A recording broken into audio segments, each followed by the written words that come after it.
또 한 분 계시죠? 양경규 후보를 큰 박수로 모시겠습니다.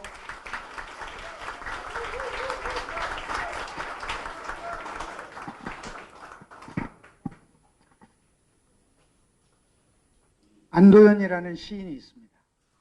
그 시집 중에 제목 하나가 간절하게 참 철없이라는 제목입니다. 지금 이 세상에서 사회주의를 얘기하니 얼마나 철이 없습니까? 천하의 심상정 후보하고 붙겠다고 나왔으니 제가 얼마나 철이 없습니까?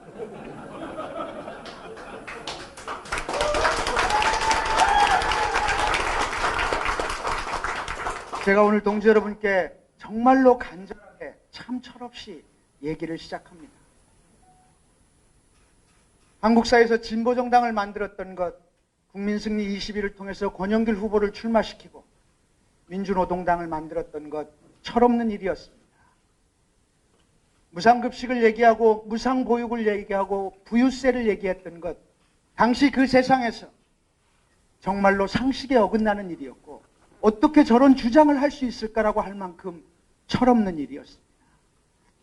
그러나 그 철없음은 지금 우리 세상에서 상식이 되고 있습니다. 누군가 사회의 불평등과 동토로 얼어붙어 있던 그 땅에 그 땅을 파고 일구겠다라고 하는 철없는 행동을 했던 그 행동이 오늘의 상식이 되었고 그것이 바로 진보 정치가 걸어왔던 길입니다. 그리고 바로 그 속에 오늘 여기 앉아 계신 여러분들이 함께한 세월이 있었던 것입니다.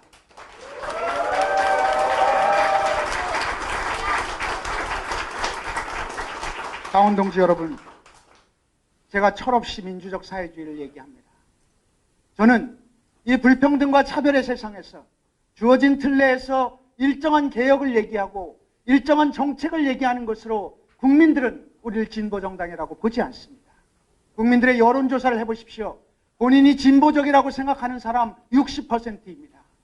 민주당을 진보로 보고 있는 겁니다. 진보라는 말로 국민들에게 우리 당이 다르다라는 것을 설명할 수 있을 것 같습니다. 공자는 정명이란 말을 썼습니다. 이름 짓기는 정말로 중요한 일입니다. 이 세상에서 이윤이 중심이 되는 자본주의 세상과 다른 사회 그 자체가 중심이 되는 사회주의를 하겠다는 것을 왜 두려워해야 하며 그것이 왜 단순하게 두 글자인 이념정당을 하겠다는 것이냐라고 매도되어야 합니까? 진보적 다원주의, 당연한 얘기입니다. 그러나 한국 사회의 진보는 충돌합니다. 생태와 노동권이 충돌하기도 합니다. 난민 문제와 노동권이 충돌하기도 합니다. 또는 최저임금 때문에 노동자와 자영업자가 충돌하기도 합니다. 이 구조에서 모두가 핍박받고 어려운 사람들입니다. 우리가 지향하는 가치가 무엇인지 그 중심이 없다면 진보적 자원주의는 진보적 어정쩡주의입니다. 우리 당이 그래왔습니다. 그래서 늘 민감한 문제에 대해서는 입장 발표를 하지 않습니다. 안 그랬습니까? 이게 진보적 다원주의입니까? 우리에게 이념 정당의 문제가 아니라 우리가 지향하는 가치에 대해서 그 중심으로 포괄해 가겠다는 뜻을 그렇게 이념으로만 그렇게 짧게 얘기할 수는 없습니다. 저는 지금의 우리가 살고 있는 세상에 대해서 우리 당 과감하고도 분명한 근본적 질문을 던지자는 겁니다. 소득의 격차, 사회적 불평등과 차별이 만연하고 있습니다. 그 근원이 무엇인지, 국민의 1%가 50%의 땅을 소유하고 있는 이 나라에서 최저임금이 오르면 자영업자가 고통받을 수밖에 없는 그 원인은 무엇인지, 자영업자도 보호해야 되고 최저임금 노동자도 보호해야 된다면 그 근저에 있는 원칙적이고 가장 근본적인 문제를 해결해야 하는 것은 아닌 것인지, 그렇다면 국민의 것을 물려줘야 합니다. 땅은 원래 국민의 것이었지 1%가 50%를 갖도록 되어 있던 것이 아닙니다. 그렇다면 돌려주겠다는 공약을 과감하게 내는 것입니다. 이게 사회주의입니다. 그리고 이것을 국민에게 설명합시다. 민주적 사회주의는 이런 것이라. 왜 지난 10년 동안 지어진 주택의 40%를 상위 10%가 다 가져갑니까? 이 부동산의 문제, 토지의 문제를 해결하지 않는다면 한국 사회의 평등, 그리고 인권과 자유, 도저히 불가능한 문제이기 때문에 과감하게 정명을 선언한 겁니다. 이 정명은 분명하게 우리 당이 다른 정당이라고 하는 것을 확실하게 알려줄 것입니다. 이 세상에서 또 다른 세상을 얘기하는 것을 왜 두려워하십니까? 진보정당은 그렇게 살아왔습니다. 그리고 여러분들의 삶 또한 지난 몇 년 동안 또는 몇십 년 동안 그렇게 살아와서 철없다는 소리를 듣더라도 우리는 굴하지 않고 이 길을 왔던 것입니다. 이제 우리 당이 다르다는 것을 만천하에 공표하는 것, 이게 진보정당, 정의당의 새로운 변화입니다. 이 변화를 가지고 총선에 임합시다. 총선에서 국민들에게 분명하고도 명확한 정치적 메시지를 줘야 합니다. 우리는 민생을 얘기하고 경제민주화를 얘기합니다. 자한당도 얘기하고 민주당도 얘기하는 똑같은 표현입니다. 이것으로 구별 지을 수 있겠습니까? 우리는 보다 근본적인 얘기를 가지고 얘기해야 됩니다. 자한당의 부활을 막는 프레임, 이것은 민주당의 프레임입니다. 이 프레임으로는 절대로 총선에서 이길 수 없습니다. 우리는 민주당을 지지하면서도 부유하는 사람들, 부유하는 유권자를 끌어들일 전략, 민주당과 다른 전략, 민주당과 차별되는 전략을 가질 때 총선에서 이길 수 있습니다. 자한당의 부활을 막는 것으로, 그 캐치프레이즈로 우리가 과연 총선에서 승리할 수 있다고 보십니까? 구체적인 정책을 얘기하고 책임 있는 정당을 얘기합니다. 당원 동지 여러분, 선명하다고 해서 추상적인 것은 아닙니다. 저는 이미 선명함과 함께 분명한 그 선명함을 뒷받침할 수 있는 정책 과제들을 제출하고 있습니다. 이것이 공직선거가 아니고 당직선거이기 때문에 다듬어야 할 지점은 많겠습니다만 적어도 그 방향으로 우리가 정책을 갖고 가겠다는 겁니다. 총선 전략, 우리는 이길 수 있습니다. 우리는 달라지면 이길 수 있습니다. 세 번째, 늘 선거를 치르면서 가장 어려운 문제, 양경규가 당대표를 할 때와 심상정이 당대표를 할 때 누가 더 표를 많이 받겠냐? 제가 얘기합니다. 심상정 당대표께서 총선 선대위원장을 맡으십시오. 저는 부족한 부분을 보완하고 당의 체질을 강화하고 지금 얘기되는 부분들을 강화해서 붙어보러 갑시다. 왜 안 됩니까?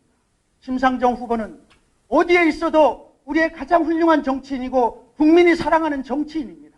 대표를 해야 우리 당을 책임질 수 꼭 있단 말입니까? 붙어보러 갑시다. 그래서 당이 정말로 선거에서 승리할 수 있는 전략을 같이 만들어 갑시다. 가능한 얘기입니다. 왜 박수가 없습니까?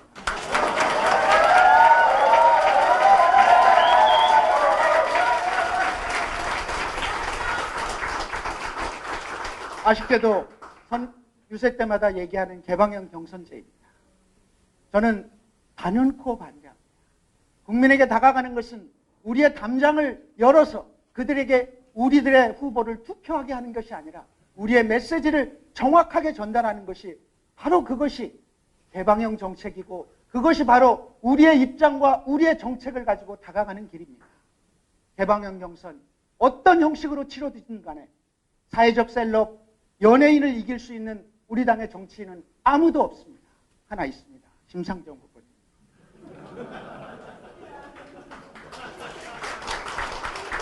저는 당의 정체성이 훼손될 겁니다.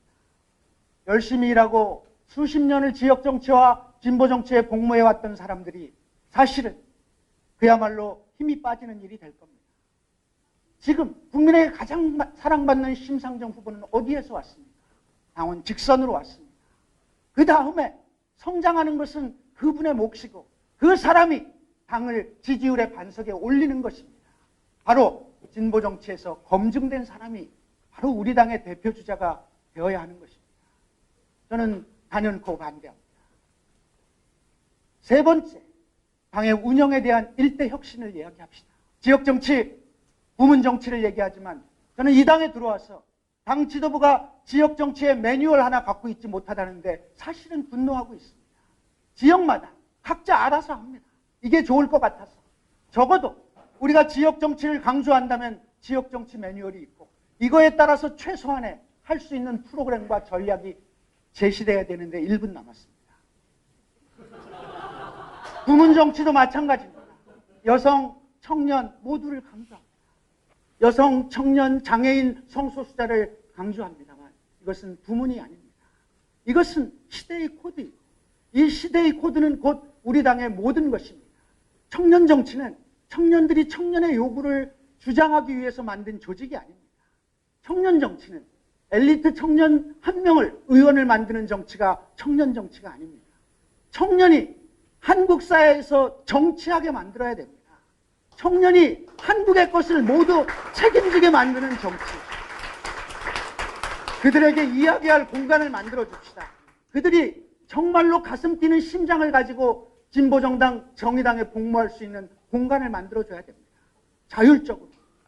여성 모두 마찬가지입니다. 시간이 없어서 다 얘기하지 못하고 있습니다만 그렇게 합시다. 동지 여러분, 우리는 세상을 낳기 위해서 진보정당을 하고 있습니다. 세상은 한두 사람의 의원이 늘어난다고 해서 낚여지지 않습니다. 고기를 잡으려면 그물을 짜듯이 우리는 튼튼한 그물을 어떻게 짤 것인지를 고민해야 됩니다. 거기 정치적 메시지와 당의 민주주의와 소통, 동행의 리더십이 존재합니다. 당원 동지 여러분들을 믿겠습니다. 고맙습니다.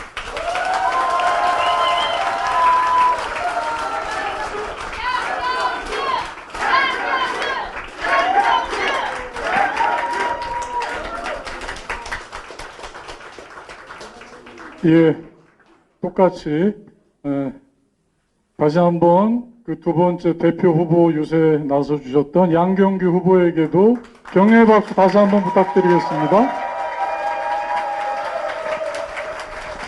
자,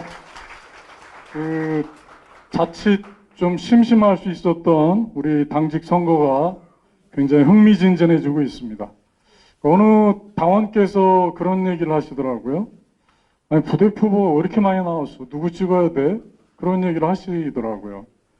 누구를 찍어도 다 훌륭한 분들이니까 아무나 찍어라. 이렇게 말씀드렸는데, 저는 아까 우리 어느 후보도 말씀하셨지만, 이게 뭐 경쟁하고 후보를 흠집내고 하는 선거가 아니라, 우리 훌륭한 후보들을 당원들과 국민들에게 소개하는 그런 자리라고 생각을 합니다.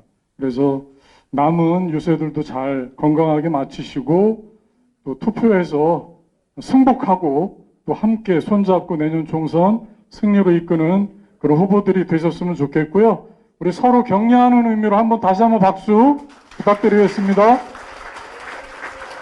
자, 오늘 공식적인 행사는 다 끝났고요. 그 전에 우리 오랜 시간 수호 통역을 맡아주셨던 우리 임동초 선생님하고 신선아 선생님께도 다시 한번 감사 인사 부탁드리겠습니다.